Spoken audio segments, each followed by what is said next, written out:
लड़कियों की पढ़ाई को लेकर के समाज में बने रूढ़िवादी सोच को बदलने और तोड़ने में कुछ लड़कियां और उनके मां बाप कामयाब हुए हैं। यही नहीं, उन्होंने लड़कियों को लेकर के समाज में होने वाले जातिगत भेदभाव और गरीबी को चुनौती दी है। अब लड़कियां स्कूल, कॉलेज और घर से बाहर रह कर के भी पढ़ाई कर रही हैं। यही नहीं, उन्होंने ऑनलाइन पढ़ाई का लाभ भी खूब उठाया है।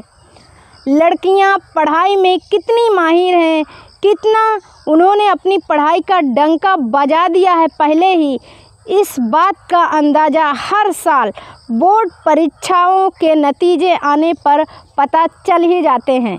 खैर, हम मिले कुछ ऐसी ही लड़कियों से, उनसे इंटरव्यू किए, उनको पेश है हमारी तरफ से ये खास रिपोर्ट। जी, किस क्लास या डिग्री की आप पढ़ाई कर रही हैं? मैं इस टाइम बीएससी फाइनल ईयर में हूँ। मैं तर्रा पीजी कॉलेज में पढ़ रही हूँ।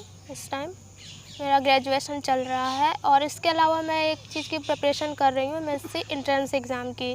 पारिवारिक बैकग्राउंड क्या है? पापा मेरे मज़दूरी करते हैं और मज़दूरी मतलब ये है कि घर बनाते हैं, मकान बनाते हैं, कारीगर हैं एक तरह से। और इसके बाद हम 6 बहनें हैं, तो 6 भाई एक भी नहीं है मेरे। 6 बहनों में से 3 की शादी हो गई है, तो एक तरह से घर की स्थिति भी इतनी अच्छी नहीं है, लेकिन तब भी पापा का हमेशा से सपोर्ट रहा है पढ़ाई में और दीदी लोग का भी रहा है। कोई ऐसा समय होगा कि जिससे आपको बहुत उलझन टाइप लगा होगा, बहुत समस्या का सामना करना पड़ा? हाँ मैम, जब मैं इंटर पास आउट हुई तो बहुत ज़्यादा प्रॉब्लम क्रिएट हुआ था सामने कि मैं आर्ट्स पढ़ूंगी कि एक्चुअली था कि मैं प्रिपरेशन करूंगी, तैयारी नहीं करना। इसके वजह से हम सोच रहे थे कि आर्ट्स पढ़ेंगे। फिर भैया थोड़ा बीच में रुकावट डाल दिए कि क्या आर्ट्स पढ़ोगी, मैथ्स से पढ़कर आर्ट्स पढ़ोगी तो सब कहेंगे कि ये लेकर प्रॉब्लम क्रिएट किए थे। फिर उसके बाद एकदम चेंज हो गया, मैं कॉमर्स की तरफ चली गई। फिर जब मैं फर्स्ट टाइम कॉलेज गई थी, जब मैं कॉमर्स पढ़ने के लिए गई थी तो बहुत ज़्यादा प्रॉब्लम फेस करना पड़ा, क्योंकि सब्जेक्ट एकदम अलग हो गया और कुछ समझ में नहीं आ रहा था। लेकिन धीरे धीरे इतने अच्छे टीचर्स मिले, इतने अच्छे गाइड किए हम लोगों को फिर ठीक हो गया सब। पढ़ाई के लिए कौन सा ऐप्स यूज करती हैं? पढ़ाई के लिए तो अगर बहुत पहले की बात की जाए, मतलब पहले तो 12th तक मैं कुछ जानती नहीं थी सोशल मीडिया के बारे में, ये सब चीज़ें मुझे पता नहीं थी, क्योंकि 12th तक हमें ना फ़ोन मिला था और पढ़ाई की वजह से पापा ने कभी टीवी नहीं ख़रीदी। मतलब आज भी घर में टीवी नहीं है। इतना टाइम हो चुका है, अब सब लोग इतने बड़े बड़े हो गए हैं, लेकिन तब भी आज भी पापा ने टीवी नहीं ख़रीदी है।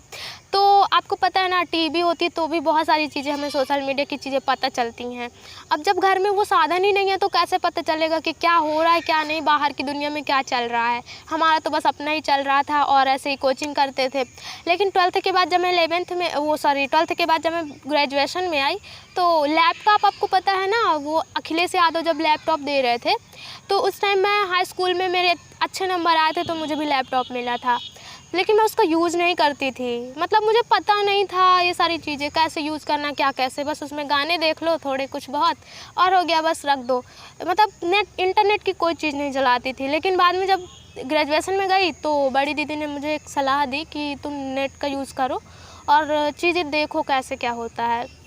क्योंकि ग्रेजुएशन में जाने के बाद करबी में हमें जहाँ मैं रहती हूँ करबी में, वहाँ पे हमें कोचिंग नहीं मिल रही थी ग्रेजुएशन की। 12th तक तो बहुत सारी कोचिंग मिल जाएंगी, ग्रेजुएशन की नहीं मिल रही थी। दीदी ने कहा कि तुम यूट्यूब से पढ़ो, तब मैं सोशल मीडिया में गई, मतलब मुझे पता चला। तो मैं यूट्यूब से पढ़ती थी पहले, धीरे धीरे पढ़ते हुए बहुत सारी चीज़ें पता चली। अब यूट्यूब तो चलने लगा था, यूट्यूब से तो बहुत सारी चीज़ें पता चलती हैं। तो उसमें मुझे बहुत सारे ऐप के बारे में पता चला, जैसे कि डाउटनट ऐप है एक। तो डाउटनट ऐप ये है कि उसमें आप अपने कोई भी क्वेश्चन की फ़ोटो खींच के भेज दो तो उसका सलूशन आ जाता है। लेकिन उस ऐप से मुझे इतना कुछ फ़ायदा नहीं हुआ, ना मेरा इतना मन लगा उसमें। फिर इसके बाद ऐसे यूट्यूब में मुझे एक बार अनअकैडमी ऐप के बारे में पता चला, मैंने देखा उसमें तो मैंने अनअकैडमी ऐप डाउनलोड किया और उसमें मैं पढ़ना चाहती थी, लेकिन उस ऐप के बारे में मुझे बहुत सारी चीज़ें पता नहीं थी कि उसमें भी फ्री क्लासेस मिलती हैं। और जब मैं उसको ओपन कर रही थी तो उसमें फ़ीस मांग रहा था, और फीस मांग रहा तो मेरे को प्रॉब्लम हुई, क्योंकि इकट्ठा कोई अगर 10,000 रुपये मांगेगा तो हम कैसे यकीन कर लें कि वो सही ही होगा। और ऊपर से ऑनलाइन, ऑफलाइन हो कोई तो हम ये भी सोचे चलो ठीक है भाई दे दिया जाए। ऑनलाइन हम ऐसे तो नहीं दे सकते, हमें ये लगेगा ना कहीं लेके गायब हो गया, क्योंकि 10,000 इतना भी कम नहीं है। मेरे घर में पापा जैसे मजदूरी करते हैं उस हिसाब से अगर सोचा जाए तो इतना कम नहीं है, मेरे लिए तो बहुत ज़्यादा है। लेकिन तब भी मैंने फिर उसमें एडमिशन लिया और अब मेरी पढ़ाई उसी से चल रही। ऑनलाइन और ऑफलाइन पढ़ाई में क्या फ़र्क लगा, कोई फ़ायदा या नुकसान है? अगर ऑनलाइन और ऑफलाइन की दोनों की कंपेयर की जाए तो मुझे ऑनलाइन स्टडी में कोई नुकसान तो नहीं हुआ है अभी तक में। हाँ, ऑफ़लाइन में मुझे बहुत सारी चीज़ों का नुकसान हुआ है। कभी कभी ये होता है ना, हम जाते हैं पढ़ाई तब भी नहीं करते, मतलब इधर उधर घूमने में लग जाते हैं, बाज़ार गए इधर उधर चले गए, टीचर के यहाँ नहीं गए, तो इस तरह में बहुत सारा टाइम हमने लॉस किया है ऑफ़लाइन स्टडी में। ऐसा नहीं है कि मतलब फ़ायदा नहीं है कुछ भी, क्योंकि अभी भी कितने बच्चे ऑफ़लाइन पढ़ते हैं और 12th तक के तो ज़्यादातर स्टूडेंट ऑफ़लाइन ही पढ़ाई करते हैं, कोचिंग करते हैं।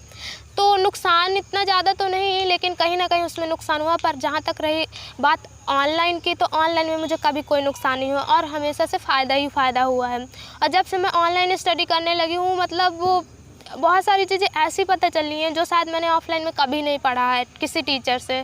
ऑनलाइन के जो टीचर हैं वो इतने अच्छे से बताते हैं, चीज़ों को इतने अच्छे से समझाते हैं कि मतलब आपको एक बार में फ़ील हो जाएगा कि वो चीज़ क्या है, एक्चुअल में हो क्या रहा है, चल क्या रहा है। वो जैसे कोचिंग चलते थे और कॉलेजेस चलते थे, दोनों ऑफ हो चुके हैं लॉकडाउन की वजह। कोरोना वायरस का संक्रमण जो फैला, इसके वजह से क्लास बंद हो गए और ऑनलाइन क्लासेस चलने लगे। मैम तो थोड़ा से उसके लिए समय जैसे टीचर देते हैं तो वो अपने हिसाब से समय देते हैं कि इतनी बजे से इतने बजे तक क्लास चलेंगे। मैम घर पे रहने की वजह से बहुत सारी प्रॉब्लम फेस करना पड़ता है कि हम उस समय नहीं खाली हो पाए तो हम क्लास अटेंड भी नहीं कर सकते।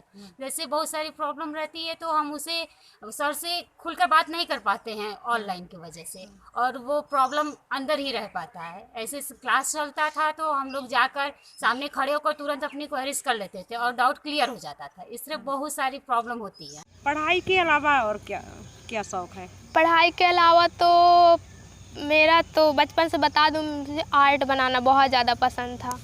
तो अभी प्रेजेंट का तो सही बता दूं तो कुछ भी नहीं चल रहा, बस पढ़ाई ही चल रही है। शौक़ तो बहुत सारे हैं, डांस सीखने का भी मन करता है और गाना गाना भी मुझे बहुत ज़्यादा पसंद है, तो गाना भी गाती हूँ। मतलब ऐसे नहीं है कि हमेशा गाती हूँ, पर एक ऐप है ना स्टार मेकर, उसमें भी गाना गाती हूँ। इस टाइम तो मैंने ऐप भी हटा दिया, स्टार मेकर, गाना भी नहीं गा रही हूँ, बस पढ़ाई ही चल रही है। सरकारी योजना से उच्च शिक्षा की पहुंच में कुछ मदद मिली? बिल्कुल मिली है। सरकारी योजना में मैं बताऊं तो एक स्कॉलरशिप होती है, इंस्पायर स्कॉलरशिप बोलते हैं। तो जैसे हमारे 12th में 85% आ गए या 85 से ऊपर आ गए, और जो BSc में मेरे 70% थे, तो इस वजह से मुझे वो लाभ मिल गया, मतलब वो पैसा मुझे मिल गया। तो वो पैसा 1,20,000 रुपये मुझे मिला। तो उसके लिए मैं बहुत खुश थी कि आगे अगर कोई ऐसी पढ़ाई करूँगी जिसमें मुझे बहुत ज़्यादा फीस लगेगी तो मतलब मैं उसमें से दे सकती हूँ, मम्मी पापा को इतना नहीं वो करना पड़ेगा। मुझे तो कोई सपोर्ट नहीं सरकार की तरफ से मिला, कुछ भी नहीं मिला। नहीं। जैसे कि पहले भी उन्होंने जो कि बच्चों के लिए कई तरह से शिक्षा चलाए हैं और पैसे भी दे रहे हैं स्कॉलरशिप के अलाए। और मैंने स्कॉलरशिप भी भरा था लेकिन मेरा आया ही नहीं, इसलिए मैं मानती हूँ कि सरकार से मुझे कोई सहायता नहीं मिला है। कभी उम्मीद भी नहीं है। हाँ, और कभी उम्मीद भी नहीं रखते हैं। फैमिली से उम्मीद, सिर्फ फैमिली से ही उम्मीद है, सरकार से तो कोई नहीं। आपके पढ़ाई में कभी जाति वर्ग कोई ऐसे चीज दिमाग में आया कि कहीं जाति वर्ग कोई सी चीज को लेकर के भेदभाव? नहीं मैम, क्योंकि मेरी फ्रेंड सब बड़ी जातियों से थी, लेकिन कभी ऐसा बिहेव भी नहीं की कि हम छोटे जाति से हैं तो हमें थोड़ा प्रॉब्लम फेस करना, ऐसा कभी फील ही नहीं हुआ जाति को लेकर। जाति की बात की जाए तो मैंने आपको शुरुआत में ही बताया कि मैं SC कैटेगरी से हूँ, मतलब एक तरह से दलित। तो बहुत जगह ये भी होता है ना कि लोग नहीं चाहते हैं कि ये लोग आगे बढ़ें, SC कैटेगरी के लोग आगे बढ़ें, ये लोग पीछे ही रहें। बहुत ऐसे समाज में लोग हैं जो नहीं चाहते हैं हम लोग को आगे बढ़ते हुए, देखते नहीं हैं। तो मतलब कि जब मैं छोटी थी तो स्कूल में पढ़ते थे हम लोग, तब भी बहुत सारे ऐसे टीचर थे जो इसमें भेदभाव करते थे जाति में, कि मतलब जो बड़े कास्ट की लड़कियां हैं उनको ज़्यादा नंबर दे दें और जो छोटे कास्ट के हैं उनको नहीं दें और उनको पीछे कर दें पढ़ाई में, चाहे वो जितना भी अच्छे हो पढ़ाई में। और मतलब बचपन से ही मैं पढ़ाई में मेरा अच्छा था, मतलब परफॉर्मेंस मेरा अच्छा होता था, लेकिन तब भी जाति की वजह से बहुत सारे टीचर मुझे पीछे करते थे। तो वहाँ पे मुझे बहुत बुरा लगता था कि हम इस कास्ट से हैं, हम एससी हैं, लोग हमें पीछे समझते हैं और पीछे करना भी चाहते हैं। बहुत जगह ऐसे रिज़ल्ट भी मुझे मिले जिसमें मुझे बहुत बुरा लगा, मैं बहुत रोई भी कि आज जाति की वजह से ऐसा कुछ हो रहा है। लेकिन जब बड़े हुए तब पता चला कि वो जो होता नहीं है हमारा सर्टिफिकेट होता है आय जाति निवास, उससे हमें बहुत सारे फ़ायदे मिलते हैं। तो जब बड़ी हुई तब पता चला कि एससी कैटेगरी में सिर्फ नुकसान ही नहीं है, बहुत कुछ फ़ायदा है। ऐसी बहुत सारी चीज़ें हैं या फिर ऐसी बहुत सारी जॉब हैं, बहुत जगह है जहाँ पे कट ऑफ जो मतलब हाई लेवल जाती है जनरल कैटेगरी की, वहीं एससी की बहुत कम लो लेवल वाले स्टूडेंट को भी मिल जाता है। मतलब कम नंबर वाले स्टूडेंट को भी वही कॉलेज मिल जाएगा जो ज़्यादा नंबर वाले मतलब बड़ी कास्ट के स्टूडेंट को मिलता है। तो वहाँ पे मुझे ये सोच के बहुत अच्छा लगा कि चलो ठीक है, एससी कैटेगरी से हूँ, कोई दिक्कत नहीं है, कम से कम कुछ फ़ायदा तो मिल रहा है। किसको अपना आदर्श मानती? मैं अपना आदर्श एपीजे अब्दुल कलाम को मानती हूँ। आप भी जानते हो कितने बड़े वो साइंटिस्ट हैं और उनका साइंस में कितना बड़ा योगदान रहा है, हमेशा से था उनका, आज भी नहीं है हमारे बीच में, लेकिन तब भी उनके जो उन्होंने मतलब किया है हमारे लिए, सबके लिए, वो हमेशा याद रखा जाएगा। तो इसलिए मैं उन्हीं को अपना आदर्श मानती हूँ, डॉक्टर एपीजे अब्दुल कलाम को। क्या सपना है आपका? मेरा सपना तो इतना भी बड़ा नहीं है, पर लगता है इतना छोटा भी नहीं है। तो मेरा यही सपना है कि मतलब मैं एमएससी के बाद पीएचडी करूं और पीएचडी करने के बाद प्रोफेसर बनूं, वो भी मैथ का। पीएचडी करना चाहते हैं, प्रोफेसर बनना चाहते हैं। खबर लहरिया, आपकी खबर आपकी भाषा।